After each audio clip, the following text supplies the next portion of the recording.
പ്രാചീന കവിത്രയങ്ങളിലെ പ്രസിദ്ധ കവിയായ കുഞ്ചൻ നമ്പ്യാരുടെ സ്യമന്തകം ഓട്ടൻതുള്ളലിൽ നിന്ന് എടുത്തിട്ടുള്ള ഒരു ഭാഗമാണ് ഇവിടെ ചൊല്ലാൻ പോകുന്നത്.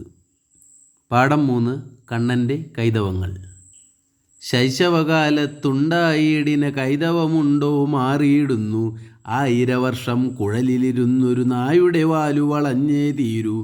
കൊച്ചുകളോടു പിടിച്ചു പറിച്ചും മച്ചിലൊളിച്ച പാലു കുടിച്ചും പച്ചപ്പാലും മോരും തൈരും നിത്യവും അങ്ങനെ കട്ടുപുജിച്ചും പൂച്ചയ്ക്കൊട്ടു കൊടുത്തും പലവക പിച്ച കളിച്ചു നടന്നവനല്ലേ കണ്ണൻ. കണ്ണനിതെന്നെല്ലാവർക്കും തിണ്ണം തേടിന ഭക്തിയുമോർത്താൽ വെണ്ണകൾ കട്ടു നടന്നപ്പോഴേ കള്ളനതെന്നൊരു പേരിവനുണ്ട്.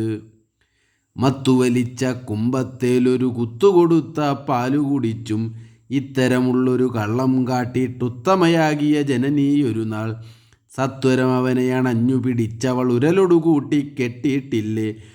പൂതന എന്നൊരു പെണ്ണിനെയും കൊല ചെയ്തതു നിങ്ങൾ ധരിച്ചിട്ടില്ലേ. മാതുലനായൊരു കംസനെന്നൊരു കൈതവമെല്ലാം ബോധിച്ചില്ലേ. ഇത്രയുമാണ് കവിത. ഈ കവിതയുടെ സന്ദർഭം എന്ന് പറയുന്നത് സത്രാജിത്ത് എന്ന ഒരു യാദവനെ തപസ് ചെയ്ത് കിട്ടിയ സ്യമന്തകം എന്ന രത്നവും അണിഞ്ഞ് അദ്ദേഹത്തിൻ്റെ സഹോദരനായ പ്രസേനൻ കാട്ടിലേക്ക് പോവുകയും കാട്ടിൽ വെച്ച് ഒരു സിംഹം പ്രസേനനെ കൊല്ലുകയും ചെയ്തു. ആ സിംഹത്തെയും വധിച്ച് ജാമ്പവാൻ ആ സ്യമന്തകം എന്ന മണി കൈക്കലാക്കുകയും അദ്ദേഹത്തിൻ്റെ വസതിയിൽ പോവുകയും ചെയ്തു. അതേസമയം തന്നെ മറ്റുള്ള നാട്ടുകാരെല്ലാം കണ്ണന് പണ്ടേ കള്ളനാണ്, കണ്ണൻ പണ്ടേ വെണ്ണകളൊക്കെ കട്ട് തിന്നിട്ടുണ്ട്, കംസനെ കൊന്നിട്ടുണ്ട്, പൂതനയെ കൊന്നിട്ടുണ്ട്, അങ്ങനെ ഒരു മനുഷ്യനാണ്, അങ്ങനെ ഒരു ആളാണ്, അപ്പോൾ അവൻ തന്നെയായിരിക്കും സ്യമന്തകവും കട്ടത് എന്ന് പറഞ്ഞുണ്ടാക്കുന്ന ഒരു സന്ദർഭമാണ് ഈ കവിതയിൽ കാണിച്ചിരിക്കുന്നത്.